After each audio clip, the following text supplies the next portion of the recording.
Hi everyone, my name is Philippe Thiffeault. I'm the sales director at VoIP.ms. I'm with Alan Percy, the chief marketing officer at TelcoBridges.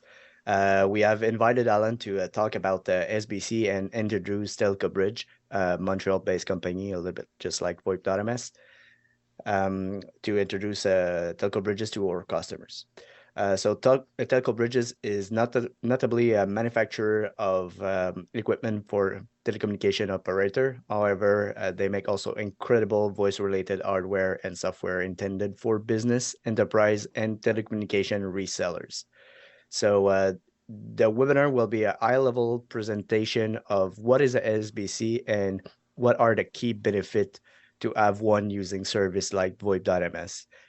All during the webinar, I did open the chat, so feel free to send questions in the chat. We will try to answer them during the webinar, and if there's an unanswered question, we will answer them after. And for the one who are thinking about it, the webinar is recorded and it will be sent to every registrant afterward. So, Alan, thanks for joining us today. Yep. Um, I'm gonna let you start the show. All right. Well, thank you. Thank you so much, Philip. Really appreciate the opportunity to get a chance to share. Let me just I'm going to get my screens all set up here. Just give me 1 second here. So let's start with just a little bit of background on TelcoBridges. I know some of you have worked with us in the past. Others, this is probably new. So just a quick overview. TelcoBridges, as Philippe mentioned, is a manufacturer of media gateway and session border controller software, primarily focused for the service provider community. The intent is we build this high scalability, highly reliable software and hardware systems, dedicated for the service provider community. It does relate to some large enterprise applications too. So when we get into some of the SBC use cases, you'll see where that fits. Company's privately held. It's been profitable for a number of years. Originally founded in 2002, and we're in Boucherville, which is South Shore outside of Montreal. I'm actually based outside of Buffalo, New York. And of course, our home office is where we do all the hardware, software, final assembly, order processing, finance, and all that's there. We also have offices in Hong Kong, Turkey, and Vietnam where we do support and sales support, and that affords us the opportunity to do the 24/7 technical support. So maybe just one quick note on our evolution of the company. Over the years, we've grown from a couple basic little board level products to help build media gateways to actually media gateways as our primary line, and then a number of strategic relationships to offer the media gateways through various channels. More recently, in 2015, 16, 17, we've done resale relationships with some of the key NEBS equipment makers. And this last year, we signed an agreement with Metaswitch on building media gateway, enhancing our media gateways to be compatible with their Metaswitch CFS. And most recently, just a few weeks ago, we announced that we've achieved full certification of those media gateways with Metaswitch. So a lot's happened over the last few years with our media gateways, but along with it too is the launch of our Pro SBC, our free SBC offerings. And we're going to talk about those today. So let's just start out with some of the risks. I mean, one of the things people ask and how we structured this webinar is kind of a Q&A. And we went back and looked at some of the questions that we've gotten over the years of offering session border controllers. What are the things people are asking about? So we're going to start with this one, which is what are the risks with SIP networks and why would you worry about your SIP network? Well, it turns out there's a couple of categories here. One of them is kind of the extortion category. And this is where somebody's going to go after your network and they're going to somehow negatively impact your network with the intent that they're going to look for some kind of ransom to be able to alleviate the stress in your network. So it could be, DOS, DDoS attacks. It could be registration floods, which is, a flood of registration attempts that overwhelm your systems. Malformed messages that can be a problem because it overloads the processing. call floods, so sending tens of thousands of calls, sort of like a DDoS, but it's more like a TDoS kind of attack. But there's also intrusion, right? Getting into network scanning, figuring out the topology of your network, maybe doing account hacking, figuring out accesses. And then last but not least is theft of services. And so we talk about these things, and usually we kind of quietly will be one-on-one with some of our customers, and we get admissions many times from one of them. More recently was we're talking to one of our regional resellers, and he admitted, he said, I stood up a new Asterisk-based call service, and it took 10 minutes until a scanner found it and started to beat on it. And so this is the kind of risks that occur in the real world, and our customers are dealing with. So the next question that comes up quite often is, can a firewall protect a SIP network? I know I've got a firewall on my data network. Can it protect my SIP application? And the answer is kind of, sort of, and let me tell you why the kind of, sort of, and where this fits. Well, first of all, you have to understand a little bit about SIP. And SIP, when it comes into, usually into either a service provider or an enterprise, SIP has some pretty well-known port numbers, either TCP or UDP port numbers that it's going to come in on, and you can program your firewall so that it knows about those and passes them along to your SIP server or your application. The problem is, though, is that SIP also uses UDP ports for RTP to pass the actual media, and those RTP ports change all the time. And the mechanism that people had been using to protect their network is they open a large range of ports for the UDP ports to let the RTP pass through. And then in a process, the net of it was that they left open this huge screen door that would allow RTP packets to come into an enterprise. And that's one of the mechanisms that the bad guys have been using to flood networks, is they find an RTP port that's open and they can go ahead and flood it. So the problem is the firewalls don't know the relationship between the SIP message, what port number a particular SIP session is going to use for the RTP, and such. It can't dynamically open and close those ports for the RTP. So you got a couple options. One of them is, dynamically manage the firewall, and we'll talk about how SBCs do that in a few slides.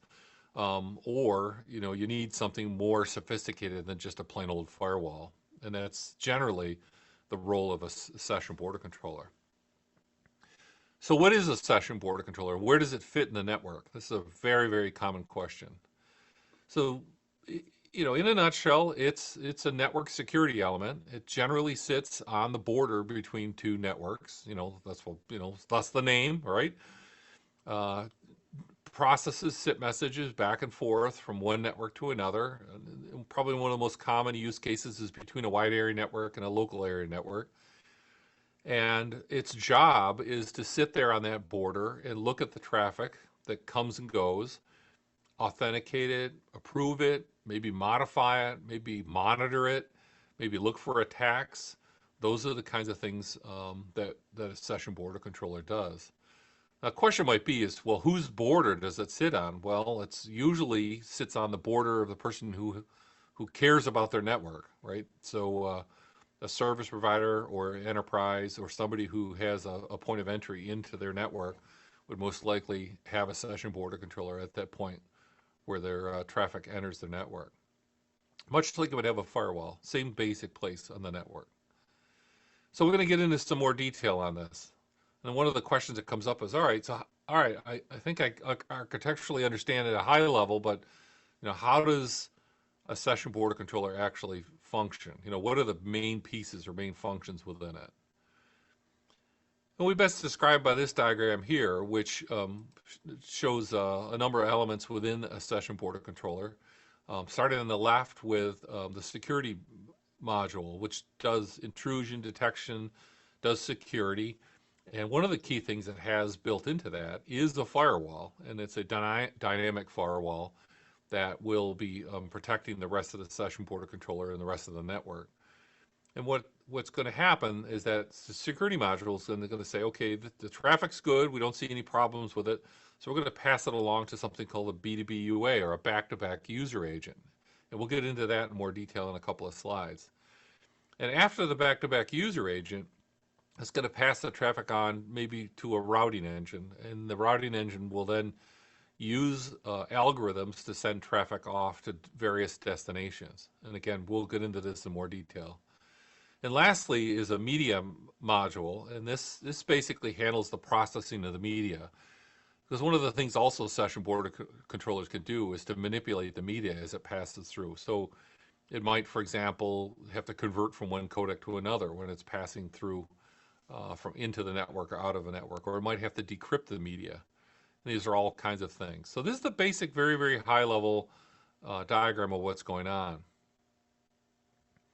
So our number one question probably is, what's a back-to-back user agent? And what does it do and how does it work? And we got a couple of slides on that. So back-to-back user agent consists of two elements. One's called a user agent server, and the other one's called a user agent client. And both cases, the user agent is that specified within the SIP specifications is, the endpoint for a SIP session. Whether it's the one that initiates the SIP session or the one it receives a SIP session determines whether or not it's the server or the client. But in a nutshell, what happens is within it is a SIP session will come into an SBC, it'll land on one of these user agents, and it'll actually terminate the call at that point. And then from that termination of the call, it gets information about the call that it can then use to recreate a new call on the other side of the back-to-back UA. And in doing so, we can now do significant conversion that allows us to resolve interoperability issues and topology hiding. And I got a couple of slides that explain that. All right, so interoperability. We used to, in the early days of SIP, we used to talk about that the SIP specification, while open, which is wonderful, is very loose, which is bad for people who are trying to implement it. And what do we mean by that? If you actually did a word count on the original 3261 specification for SIP, you found a lot of the words like may and should and optional in the specification, and those are all dangerous words when it comes to interoperability.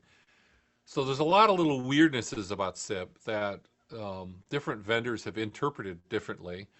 So if you have, an Avaya switch on one side and maybe a ribbon switch on the other side, there's always going to be a little tiny changes between the SIP signaling that need to be resolved between the two of them.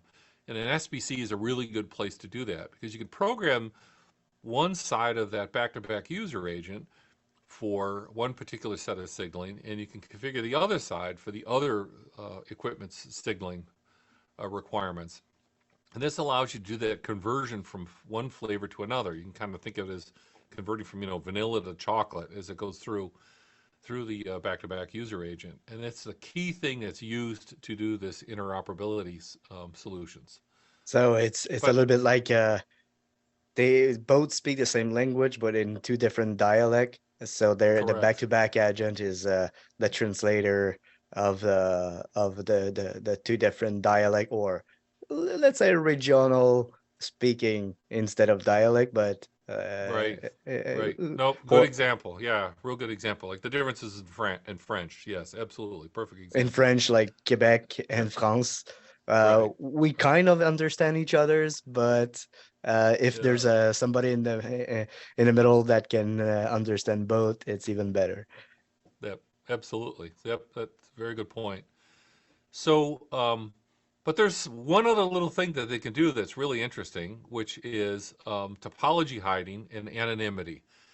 And you can imagine a setup here like with the two service providers, and these two service providers, with the service provider on the right is probably a retail service provider, and the one on the left, let's say, is a wholesale provider. So the wholesale provider is sending SIP calls. They're going to send them through an SBC that belongs to the retail service provider on the right.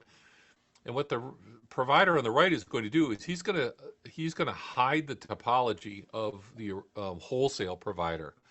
What does that do? That hides the IP addresses. It hides um, the maybe some of the signaling information. The It might hide, DNS of our yep, server, for yep, instance. the DNS, Yeah. some of that.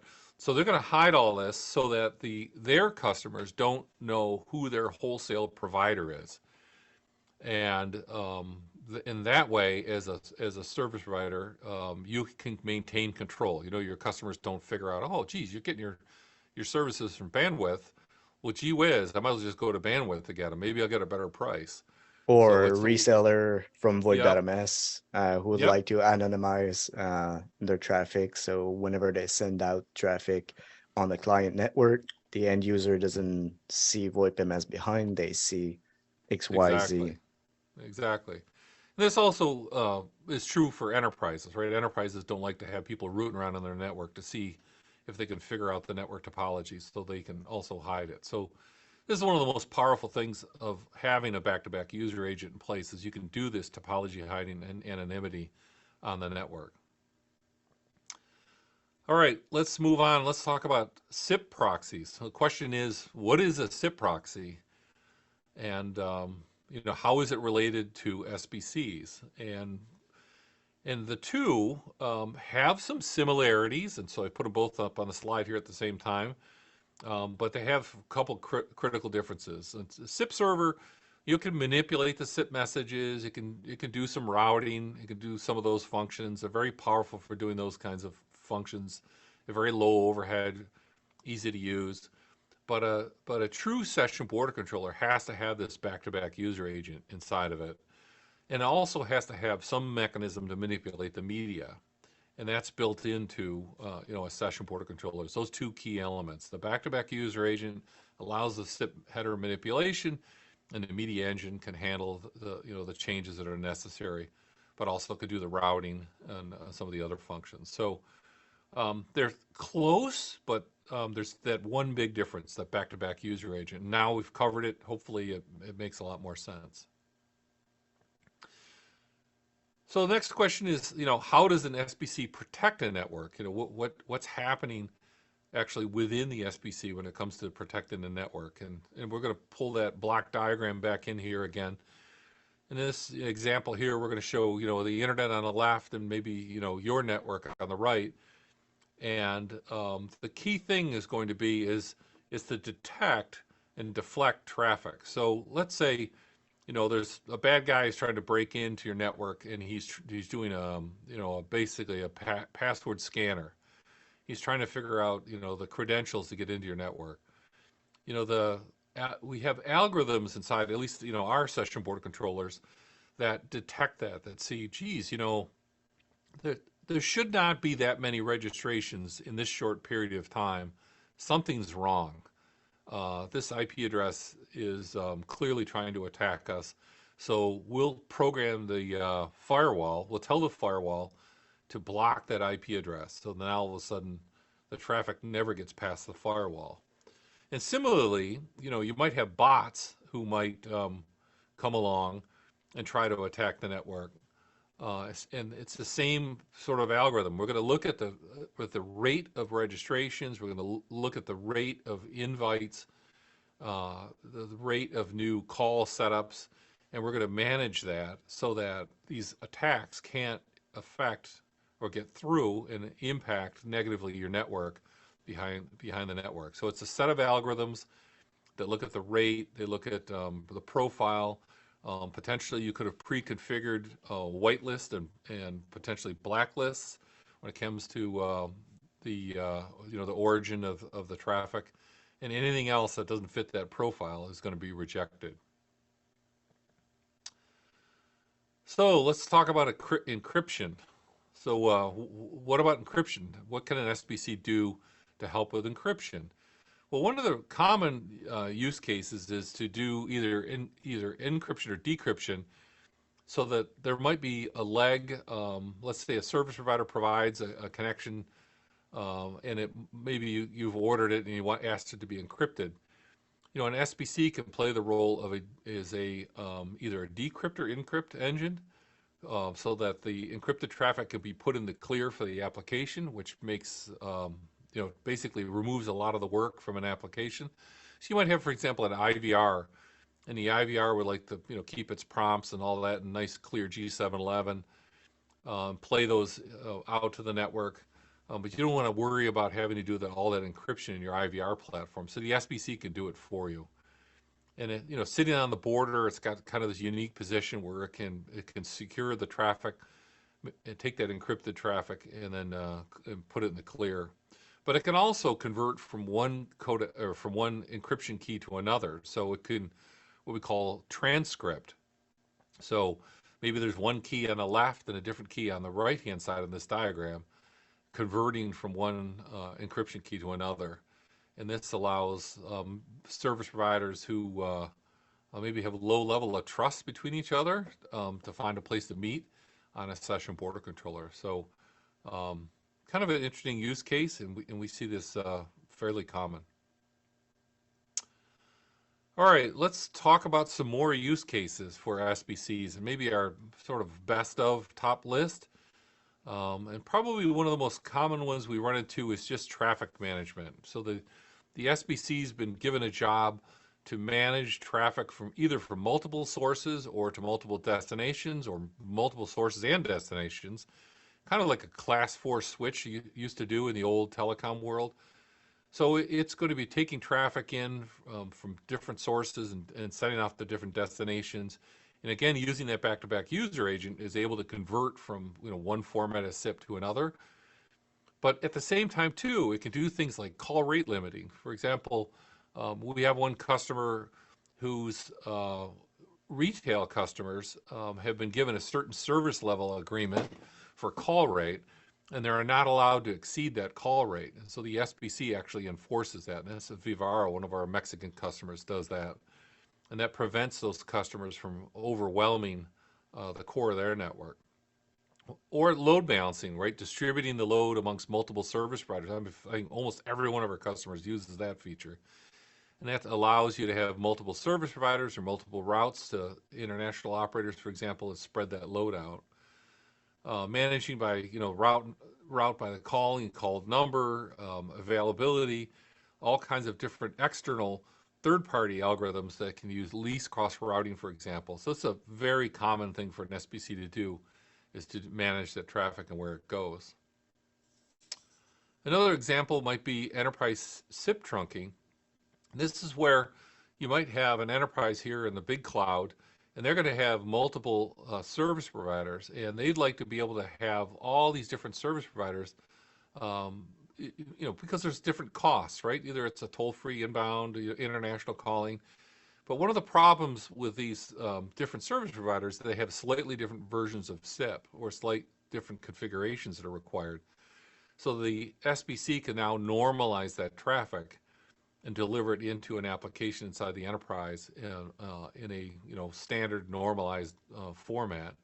But on top of that, going in the other direction, the SBC can also look at route tables and make decisions about, okay, this is a toll-free number, we'll send it out this provider, or maybe it's an international call, so we're going to send it to this particular provider. So traffic management and normalization of traffic is a very, very common use case for SBCs on the edge of a network. Specifically for specifically ahead. for international calling, let's say you have a different voice provider, the SBC, by the availability of the route, it can there's a top it could be for the cost, but also just the availability of routes. If you have 2 or 3 different voice provider, you have a list of different priority or prior provider. So let's say this one, okay, this route for this international number is not available, skip to the second, and so on. So this is a very common use case also for reseller to make sure that their end user can establish a call at any time.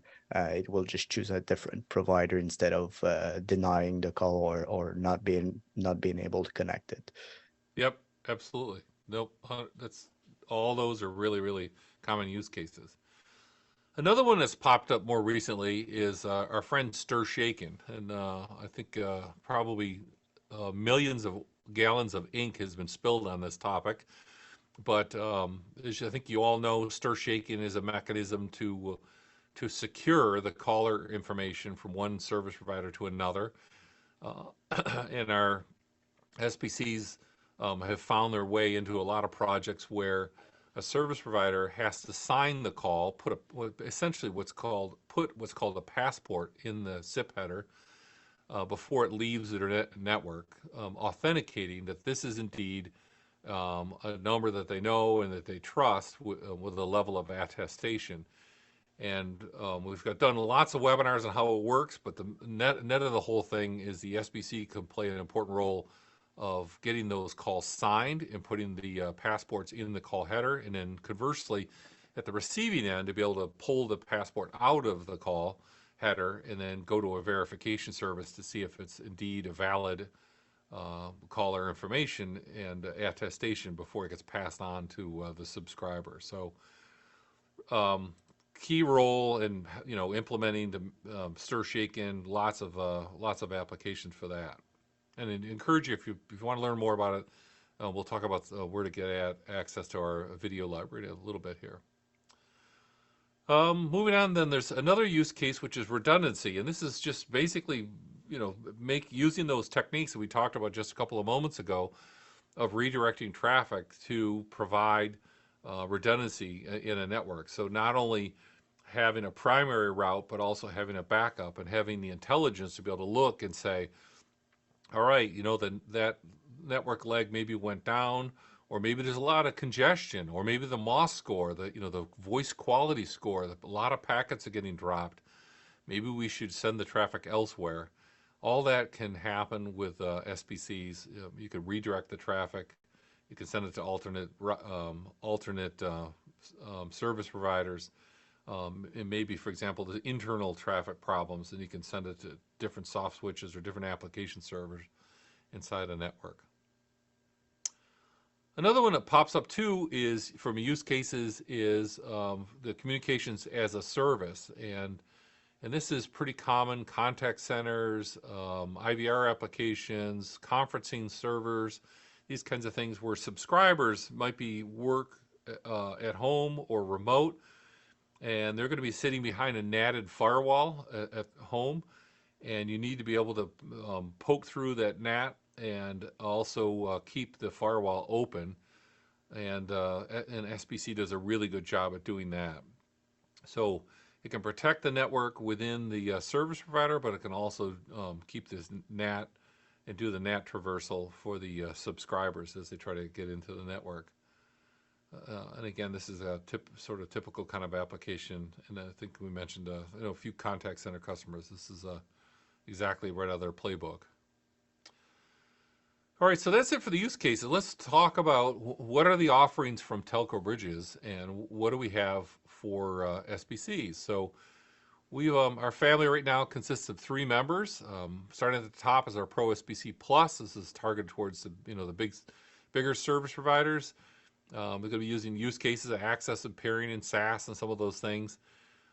With the encryption and HA, includes a +1 license, so there's a redundant extra license for full HA functionality.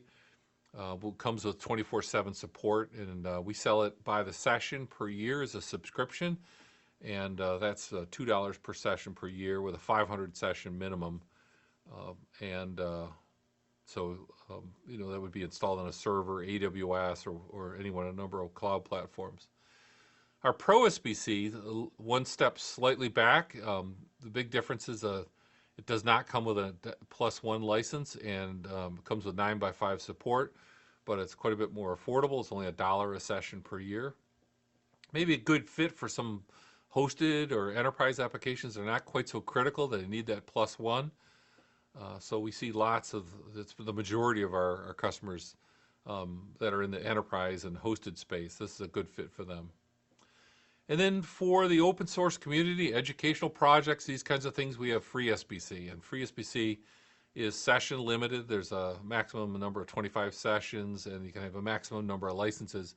but it's free, and that comes in handy for all kinds of projects, from educational to just getting started to maybe learning how to use it, or maybe lab environments, these kinds of things. So there's a quick chart here that shows some of the feature differences. I won't dig into it real deep, but we have all this on our website. You can go take a look at it, and it kind of summarizes which of the feature sets the three platforms come with. So the question might be, where do we learn some more? Well, one of the great resources is that we've invested a lot of time and energy on our YouTube channel. You can go to youtube.com/TelcoBridges and definitely give us a subscribe there. There's all kinds of content, instructional content, educational content, how-tos, visiting speakers, lots of other interesting information there. Highly recommend you give it a shot and give us a visit there. And of course, the telcobridges.com website is also a great place to go to learn more. So with that, I want to say thanks for listening. We'll and I'll turn it back over to you, Philippe, and then we can maybe look at some questions or some content that you brought. Thanks. It's really interesting. I think in 30 something minutes, for me, you just touched the tip of the subject. Yep. I did watch the entire webinar the presentation that you have on your YouTube channel about what is SBC. What everybody saw here today is really just like the tip of the iceberg. If you really want to know more about SBCs in TelcoBridges, I really recommend to go see their YouTube channel. It's very informational, educational. There's a ton of information there, and already today it's amazing, all the knowledge, but like I said, it's just a tip. Yep. Uh, and Alan, you're a really good explainer, so Okay. um Even at 10 o'clock in the morning with half a y- cup of coffee, right? yeah. Yeah. All right. We have a question before I'm going to do my little part here. Sure. So Sure. Jamie is asking, in some previous SBC implementation, PBX was utilizing LDAP for extension authentication. Can Yep. your SBC support authentication being passed to PBX, which is then passing it along to LDAP?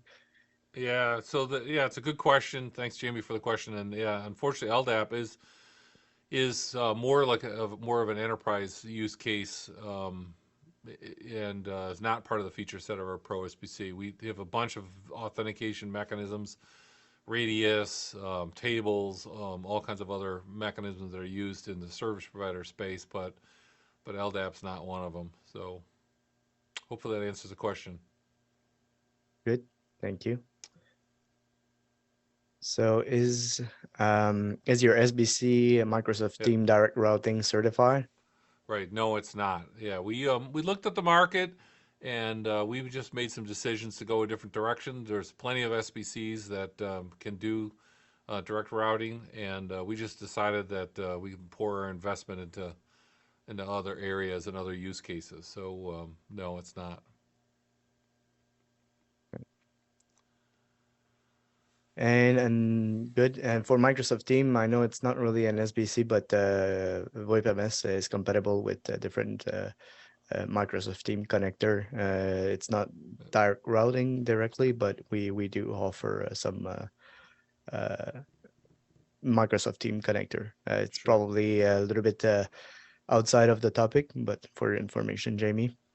And last question, or PBX is based on Asterisk, which back-to-back user, which is a Yep. back-to-back user. Why does it make sense to have a back-to-back user agent protecting another Yeah. one? Yep. Yeah. So the biggest thing we see with Asterisk applications is the desire to scale their Asterisk application. So, in fact, we got a great use case with Fusion, who's one of a service provider. He had been using his Asterisk server. It's not the one who I quoted in the webinar. But once he grew to multiple Astra servers, he needed to be able to manage that traffic, and that's where the session border controller with the B2B UA and the routing engine was able to then direct traffic to the right Astra server in a very efficient way. And on top of that, was able to protect all the Astra servers from one point. So that's probably the biggest reason that SBCs are used in an Asterisk environment is for managing that traffic before it gets to the Asterisk server. Great. I think that Good. was So I'll stop share then. And I think that was the last question. So okay. all right. So most of you are VoIPms customers, so you probably already know about VoIP.ms. But for the one who's not VoIPms customer, I would like to do a little introduction about our services. So VoIP, who is VoIPms? We are a Montreal-based voice over IP company founded in 2007. It's our 15 years anniversary this year. So we offer a vast range of telephony feature, hosted PBX, SIP trunking. We offer DIDs in more than 20,000 rate centers. This number is not updated yet in North America and in more than 60 countries. I think we closely reached the 100 now. We offer international call in more than 125 countries, toll-free numbers, call conference, SMS, MMS, and everything. So we offer hosted PBX and SIP trunking, both services. It's available. Why VoIP.ms? It's fully hosted, feature-rich, bring your own solution. So you can any SIP capable or pretty much any SIP capable solution can be connected to our infrastructures, and our business model is completely pay as you go, so at usage. When I'm saying bring your own solution, this is just a glance of all the partners in the industry that we have interoperability certifications. TelcoBridge is one of them. You can connect pretty much anything to VoIPms, and on top of it, all these brands certified that VoIP.ms it's certified to use their devices with their hardware, their software, and so on.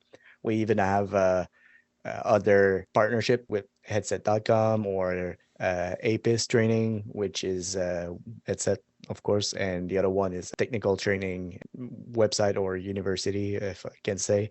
We are connecting all the dots. We have an ecosystem of partners in the industry of telecommunications. All the basic security features, all the good stuff. So two-step verification, email notification, can allow max calling time. But if you have a SBC, it's probably something you will not need. Allowed calling area, same thing here again. SBC can manage that.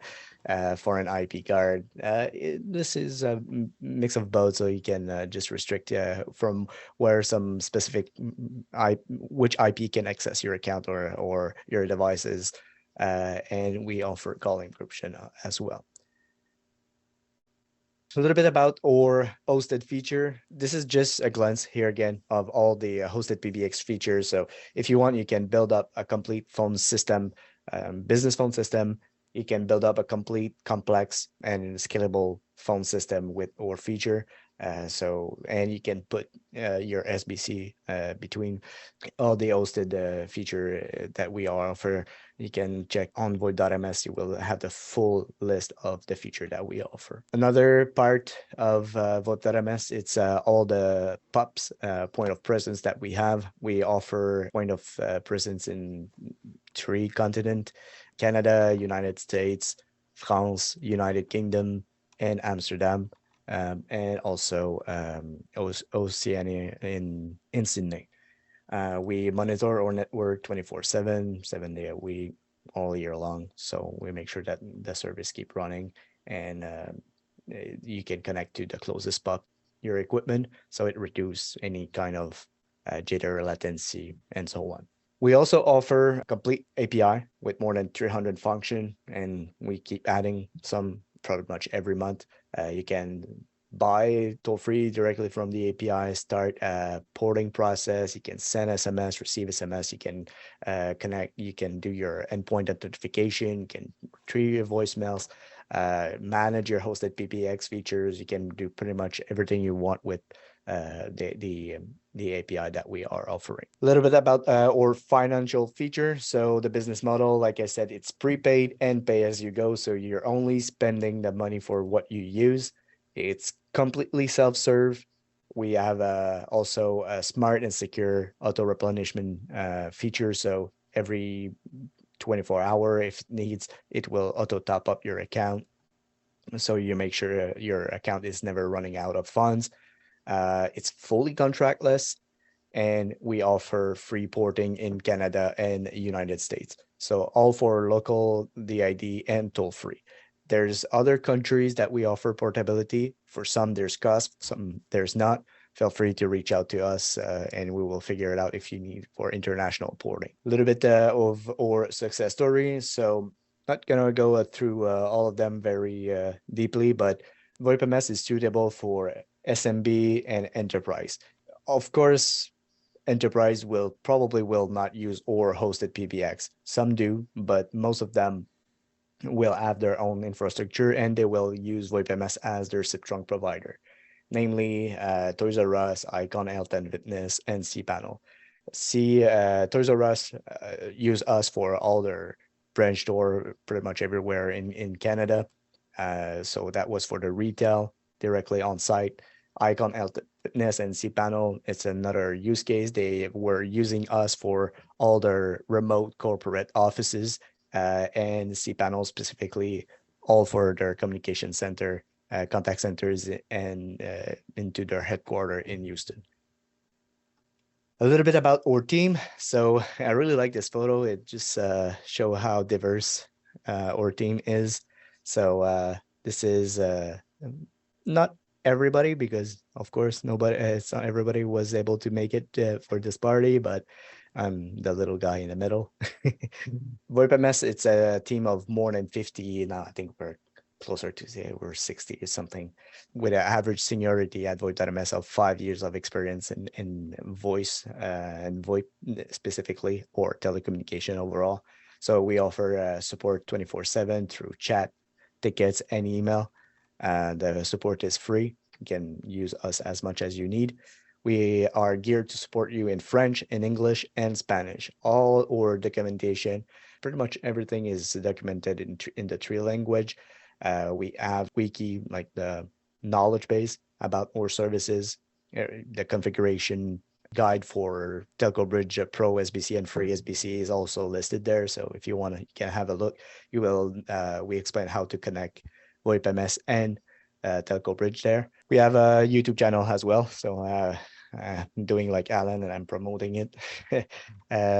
Go subscribe to it. It's a very informational channel. We try to stay as much as possible away from just straight up publicity. So guides, tutorials, webinars, and so on. And as well, for the people on Facebook, we have it's not a close, but it's a community group. You can join on Facebook, the community group. Some useful resources about our service. We have the wiki, the knowledge base, like I was mentioning. You can find the wiki article from VoIP.ms to connect TelcoBridge to VoIP.ms. Some other article and the YouTube channel, as I mentioned. Little promotion for the one who don't know VoIP.ms and would like to try to install VoIP.ms with TelcoBridges, can download and use TelcoBridges with a free SBC. That's one part. And on the other hand, you can sign up at VoIP.ms and you will get a $10 bonus on your first deposit. So it will get you 25 total. With $25 in your account, you can test it for a month. It's not going to be too difficult. So that's pretty much it for me. You can take a note my contact detail. Feel free to send me an email. If I'm not able to help you directly, I'll make sure to find the appropriate resources. Feel free to reach out if you have any question about the service. Very good. I want to thank you for inviting me today, and thanks for everyone who joined. I appreciate your attention and look forward to hearing from each one of you. It's all my pleasure, Alan. I really appreciate that you accepted the invitation. It's been Hmm. years that we are discussing for it, so Yeah, I it has can't been. I can't wait to come across and meet you in another trade show. So Yeah, that'd be wonderful. That would be wonderful. Yeah. great. So thanks everyone for joining today, and have a nice day.